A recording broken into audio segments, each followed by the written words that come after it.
welcome back. Today on Chat Circle, we are diving into a deeply important and timely conversation, breaking the silence, societal pressure, and the mental health of Nigerian youths. In a world where men are expected to be, should I say, ultimate providers, and women are pressured to marry by a certain age, what toll does this take on the minds and emotions of a whole lot of young Nigerians? Are these pressures shaping purpose or silently damaging mental health, or other things we are yet to actually discover? Joining us to unpack this is someone who brings both intellect and insight in every conversation. Ladies and gentlemen, joining me for the first time in our studio is Barrister Ephraim Usom. He's a distinguished legal practitioner and an assistant chief state counsel at the Akwa Ibom State Ministry of Justice. A double degree holder, your brackets now, with both LLB and LLM degrees from the University of Hertfordshire, right? Yeah. UK. He's also a barrister and solicitor of the Supreme Court of Nigeria. But Ephraim isn't just about law. He's corporate smart, passionate about justice, and deeply invested in issues like energy law and public-private partnership. As a recognized voice in the legal and alumni circles, he also anchors Hot Takes Nigeria on an online talk show where on topics to should I say, takes a look at controversial topics and also tackles them also. So we are honored to actually have you on our show today. Charlie, your biography is like so long. Thank you very much. Thank you very much. It's good to have you. Happy to be How here. are you able to mix the whole law and also like having a show on social media and everything? Like, how do you do both? Well, the show on social media is something I'm passionate about. I'm passionate about, talking about controversial issues that people are scared to talk about, because of how they might be perceived for their opinion. And law is just what I do by day. So by night, I'm doing the talk show. And how long have you been a lawyer? I've been a lawyer for the past 10 years. 10 years. And how has that been? It's been exciting. When you start law, you kind of, just, try and get some experience, and then you start to learn the job, and you start to, call your own shots, be your own boss. And the law finally brought me to Akwa Ibom State, where I work for the government. So it's exciting. It's okay. It has its own bad days sometimes. Yeah, it does. It has the days you win lots of cases, the days that you don't win. Okay, so today we are looking at societal pressure and the Nigerian youth, and I believe let's just go straight into it. So to you, what do you think is fueling the rising pressure on young Nigerians today? Well, a lot of things fueling the rising pressure on young Nigerians. We have the rise of social media, So social media is where you see a lot of people looking well put together, doing very great things. Some are actually doing great things, while, some people are just, faking it till they make it. Yeah. So that's one factor. You have the second factor that pressures Nigerian youth is kind of what our parents have achieved. Yeah. So we noticed that our parents achieved a lot at a young age, maybe the age that we are now, and we are seeing that we are not meeting up to that standard yet. So that's that's one of the things that pressure us. And I think the third factor I would say is the societal pressure and the societal expectations that is put on, Nigerian youth, sort of when you should have made some money, or when a lady should have gotten married, and just stuff like that. So now, speaking about expectations, from your experience working in policy and justice, do you actually think societal expectations have evolved, or are we just recycling the same pressure in the new form, like social media and all that? I think to some extent the expectations have just evolved, because I'm sure in the past there was still an expectation of men to provide and be financially stable at a particular age, and there was also an expectation of women to get married at a particular age. But now what has heightened, and what is now new to us, is that everybody can see the life of everybody. So social media has kind of put a mirror or or like a screen where we can watch how our mates are doing, how our colleagues are and doing. the pressure So that comes with it too. comparison is now a thing. Yeah. So Speaking about this expectations from both male and female before 30, making it and all that, what do you think about this narrative persistence? Like, do you think it's so strong on both male and female? yeah, the pressure is for making it and becoming wealthy and financially stable is stronger on the men. Okay. Because even, the Bible says the man is the head of the home. So everyone has taken that to mean that the man, some people and society have made it to be that the man is the sole provider for the home. So the pressure of a man being financially stable at a certain age is more, than for a woman. But now women still need to be financially stable because we've also evolved to know that what a man can do, a woman can do better. We are no more in the days where men will go to the farm and hunt while the women just stay at home and cook. So we have some women, some boss ladies just like yourself. So why do people still ask what you bring to the table? Well, because some women... that question has a lot of pressure that comes with it, right? Yeah. Oh, does it have pressure? Yes, because it has this... Okay, I've met this guy, and then we're going to be having a conversation. Next thing is, I need to make sure that I have something doing for myself. I don't know about other ladies, but for certain people, it does have that pressure. I need to make sure that I'm able to bring a conversation on the table. Don't you like that? Actually brings a whole lot of pressure too. Yeah, so maybe now I'll see that there's some good side of pressure and there's some bad side of pressure. And then I don't expect a man to ask, what do you bring to the table? Just by assessing, you should already know that this lady, this is what she's going to be bringing to the table. Okay. It's not a question you should ask a lady. It's like, it's an invasive question. Just study a woman and know what she brings. Like looking at you now, I can tell that you bring a lot of things to the table. Okay. Yeah. All right, let's talk about mental health, okay? Now, in your view, how do these pressure affect mental health differently from young men and also young women?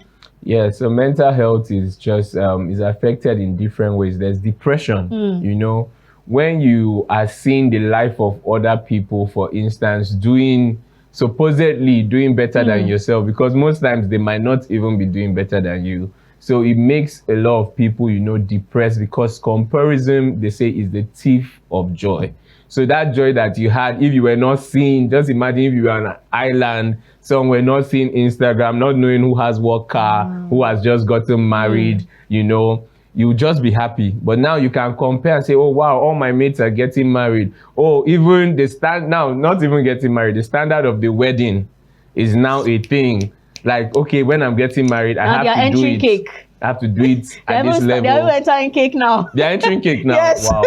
So a lot of things, cause the pressure in this day and age. So social media has heightened the mental health, depression, anxiety. Like you said, some questions you ask people can make them anxious. Exactly. Some people don't even go back home for Christmas because the whole family is asking them, when are you bringing a man home? When are you getting married? Or a man cannot go back because in his house they're like, when are you getting the next job? When are you becoming rich? When are you making money? So that causes anxiety. Low self-esteem is the third mental health issue I would want to address. Low self-esteem, because many people now, looking at what others are doing, they don't believe in themselves anymore. They don't feel they are worthy. They don't feel they are valuable because maybe someone is richer than you, or someone got married before you, or you're 30-something and you've not gotten married. So that's how it affects the mental health of youths in this day and age. Okay, now in recent times, we've heard stories on news where you either hear that somebody has actually made the wrong decision in trying to get money,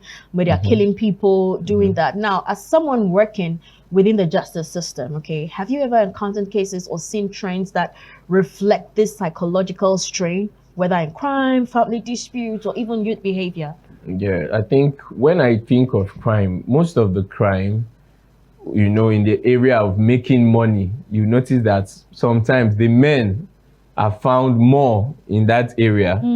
And now we notice that what backs it up is that most men are stealing money or doing rituals to impress a lady who needs to buy. It just reminded me, I saw a trend where a lady was, I I think the guy screenshot most of the messages he had with his girlfriend, and she was telling him that your mates are doing fraud. Why don't you do that too? And then like it became a whole lot. And according to her, she said she was trying to how was the word, encourage him to do Motivate better. You see, so a lot of men are committing these crimes to impress women. Even our politicians who are stealing money, you notice where is this money going to? It's going to some young girls who need to service themselves, who need to buy a new car, who need to buy an expensive hair, what bone straight. The God went click. Because the ladies are facing their own pressure of bone straight, and there's a period where every girl was buying Lambo trucks, So some other girl that is dating one politician will be like, is it not your mate that is buying 200 million Lambo truck? That one too will have a contract to repair road, will steal the money. So in the justice sector, I noticed the men are more prevalent in the criminal aspect. But when you see what is backing them, is motivated by, trying to maybe provide or take care of their family or ladies. And you see them doing rituals. We have people, that financial crimes, that's handled by the EFCC, not my office, but there are a lot of, financial crimes, Yahoo, and all of that stuff. I don't know, I've been wanting to ask this question, but I'm trying to figure out how to put this. So I know right now, everybody, both women and men, everybody's working, trying to earn, everybody's trying to do amazingly well for themselves, you understand? But let's take it down to way back where a woman, mommy takes you to school, you get to a point in your life, and there's this thing, just go to school. Don't worry, you marry a rich man. You marry this, you're going to make it, you understand? That has been like culture, that has been tradition, where people say men are the ones supposed to take care of women. A man is supposed to be there for his family, supposed to be the one to take care of a woman. A woman is supposed to marry a rich man so that she'll be able to take care of her family also, you understand? That is already there, and already there's a whole lot of pressure in that. Now, with this question I'm about to ask, how do you begin to reframe cultural narrative without losing our identity as Nigerians too? Yeah, that's a beautiful question. From time we noticed that a man is supposed to, take care of the lady, and the women were groomed to marry. Men were not trained to marry. Men, they just leave the men to do whatever they want. Exactly. And everybody's on the woman. Like, you have to learn how to cook, you have to learn how to clean, because you need to get married. But what that caused was oppression of the female.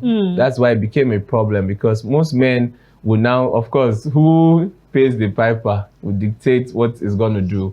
So most men were now oppressing the ladies. I'm the one bringing the money to the table. And this money seems to be like the most important thing, even though it's not. Yeah. Taking and raising a family is a whole lot. Even giving birth is a whole lot of sacrifice that comes from a woman. But society has already evolved to the extent that women see that if you cannot provide for yourself and you want to depend on a man, it's risky for you.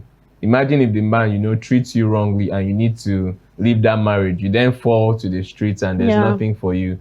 So how do we now manage, evolving and still holding our tradition? We may need to leave some part of the tradition that is causing trouble. Exactly. Cut off the bad areas. It has been the foundation to most of this stuff. Yeah, we need to cut off some bad areas, and we can still, encourage men to provide while encouraging women to still have something valuable that they do, because that gives them value in itself. Exactly. Women have their dreams, they have their aspirations. We can't train our women to sit at home and do nothing. So there has to be a balance. If your wife is working, you get a chef. So if you are bringing income, you can get a chef, you can get a nanny. This table you are bringing, let's stop. Because we have to balance it out, because a woman that is working might not have time when she goes back home to cook. She might be so tired. So as a man, you have to use your wisdom. Sometimes. But to you, I know you also have this podcast you do too. Yeah. Now to you, how do you change this narrative? Because most men have gone put in a point where a man will tell you that, look, my mother came home from work, she cooked, she did this, my dad was not helping, my dad was just bringing the money, those kind of stuff. So issues like that, you understand? How do you, I don't know how to put it, but then how do we change this narrative?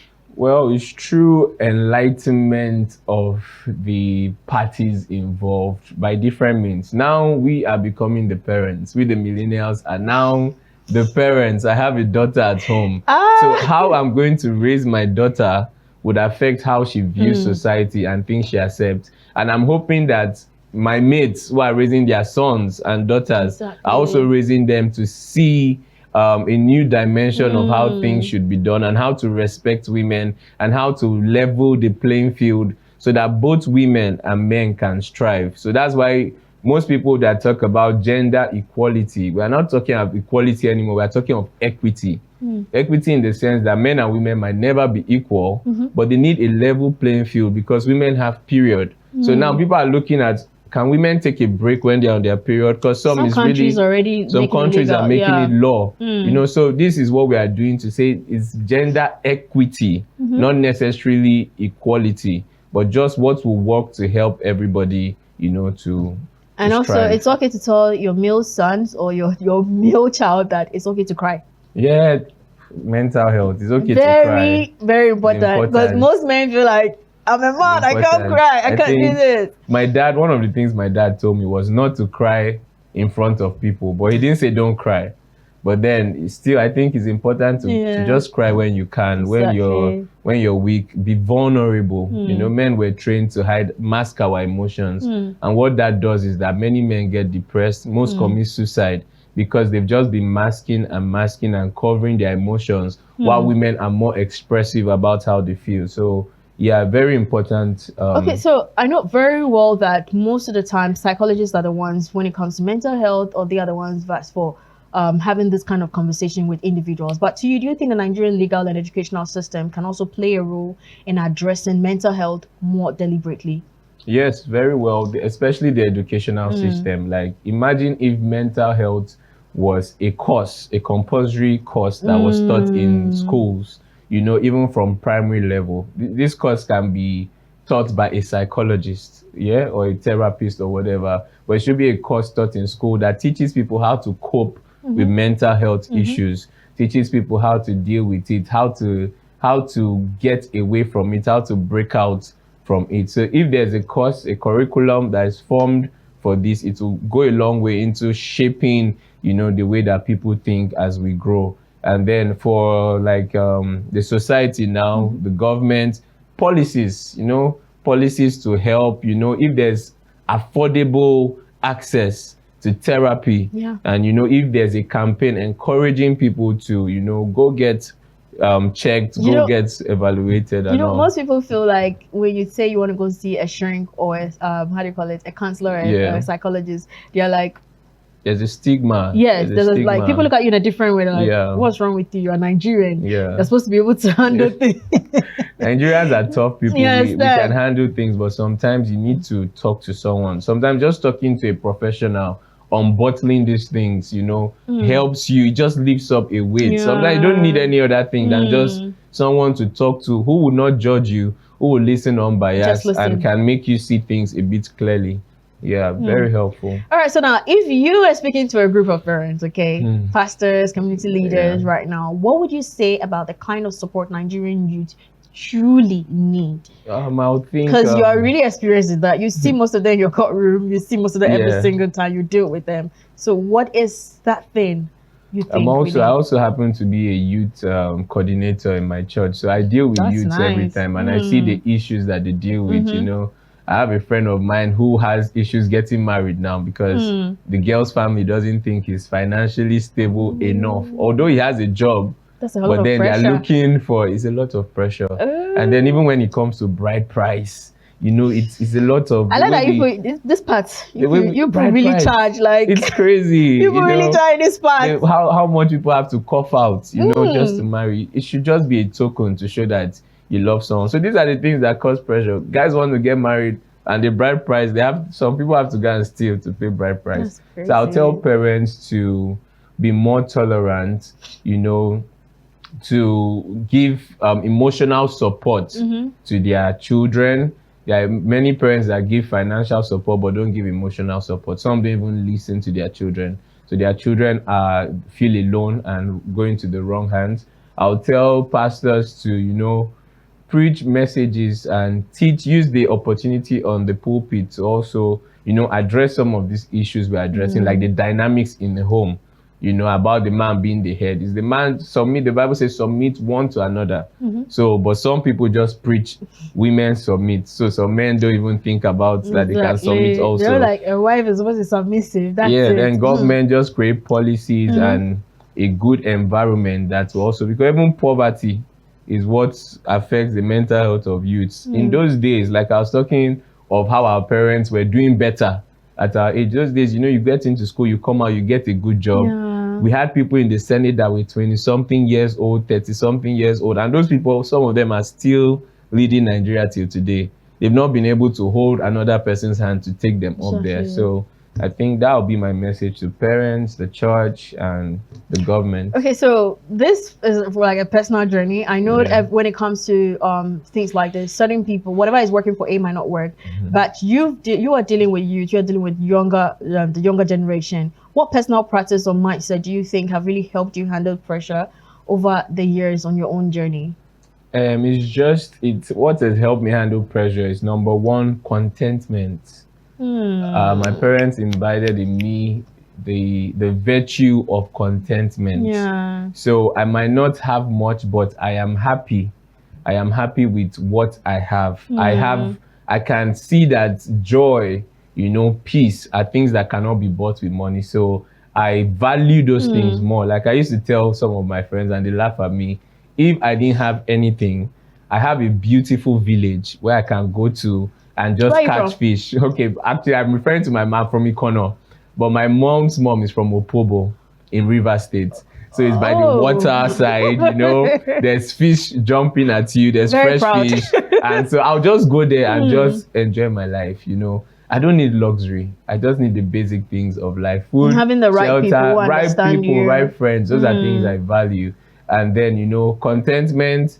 And number two, you have to know that you have to be patient. Your time will always come. Just keep working hard at whatever you're doing, and your time will come. So those are things seriously, I wish we don't have to end this conversation, but we hope to have you again. Thank you so much to Barrister Ephraim Isong for sharing such thoughtful insights on this topic that actually affects so many young Nigerians, but is often left unspoken. Today's discussion reminds us that while tradition and culture have their place, it's time to reimagine the narratives we pass down to the next generation, or should I say, so the Nigerians youth can thrive, just not survive. Okay, now remember, our journey is valid, but even if it doesn't follow society's script. This has been Chat Circle, and where we keep it real, relevant, and relative. Okay, thank you so much once again. Catch us and repeat.